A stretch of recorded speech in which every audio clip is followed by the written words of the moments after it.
नमस्कार मंडळी, चला तर आज बनवूया घरच्या घरी चिकन क्रिस्पी। त्याच्यासाठी लागणारे साहित्य, मी बोनलेस चिकन घेतले पाव किलो आणि बाकीचं साहित्य आपल्या घरामध्ये अवेलेबल असतंच। तर मी कढईमध्ये पाणी गरम करायला ठेवलं होतं, त्याच्यामध्ये 1 चमचा मीठ टाकून घेतलं आणि हे चिकन घालून घेणार आहे। चिकनचे छोटे छोटे पीस करूनच घ्यायचे आणि मग हे बॉईल करून घ्यायचं। हे अगदी चांगलं बॉईल करून झालं की ह्याचं जे पाणी असतं ना, त्याचं मुलांना आपण सूप बनवूनही देऊ शकतो। तर हे चांगलं बॉईल करून मी आता काढून घेणार आहे। चिकनमधलं पाणी काढून झाल्यानंतर त्याच्यामध्ये चवीनुसार मीठ घालून घेणार, पाव चमचा काळी मिरी पूड घालणार आणि कॉर्नफ्लॉवर घालून हे चांगलं एकजीव करून घेणार आहे। कॉर्नफ्लॉवर घालून चांगलं एकजीव करून झालं की मी आता दुसरीकडे कढईमध्ये तेल गरम करायला ठेवलं आहे। तेल चांगलं गरम झालं की मग याच्यामध्ये हे चिकन घालून अगदी चांगलं कुरकुरीत होईपर्यंत फ्राय करून घ्यायचं।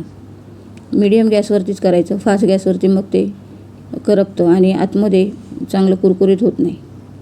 आता याची वरची कोटिंग आहे ना, अशी कुरकुरीत राहते आणि आतमध्ये नरम असतं, खायला खूप छान लागतं। अशा प्रकारे नक्की बनवून बघा। तर ती कढई मी त्याच्यामध्ये 1 पळी तेल घालून घेतलं, त्याच्यामध्ये आल्याचं बारीक तुकडं करून घालायचं, अद्रक अगदी 1 इंच एवढंच घ्यायचं।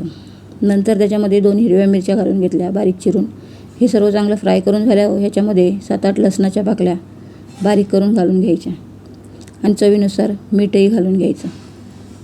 मीठ चवीनुसारच घाला, कारण सॉसमध्ये पण असतं। आता हे सर्व चांगले एकजीव करून झाल्यानंतर आता याच्यामध्ये मी सॉस घालून घेते।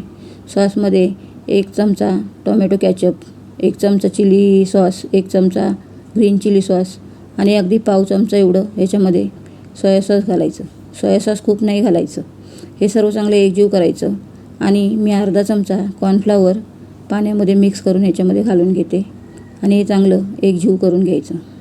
असं वाटलं की ही ग्रेव्ही खूप घट्ट होत चालली तर मग थोडंसं तुम्ही त्याच्यामध्ये चिकनचं जे पाणी बॉईल करून ठेवलेलं होतं ना, तेही घालू शकता। नंतर त्याच्यामध्ये चवीनुसार मी लाल मिरची पावडर घालून घेतले, तुम्हाला वाटलंच तर तुम्ही काली मिरीची पावडरही घालू शकता। नंतर त्याच्यामध्ये हे चिकन घालून घ्यायचं। पण हो, जर तुम्हाला लगेच खायचं असलं तर चिकन घालायचं, नाहीतर मग ग्रेव्ही बनवून ठेवा आणि ज्यावेळेस खायला घ्याल त्यावेळेस त्याच्यामध्ये हे घाला, मग हे चांगलं अगदी क्रिस्पी खायला खूप छान लागतं। अशा प्रकारे एकदा नक्की बनवून बघा आणि रेसिपी आवडली तर लाईक, शेअर, सबस्क्राईब करा। धन्यवाद।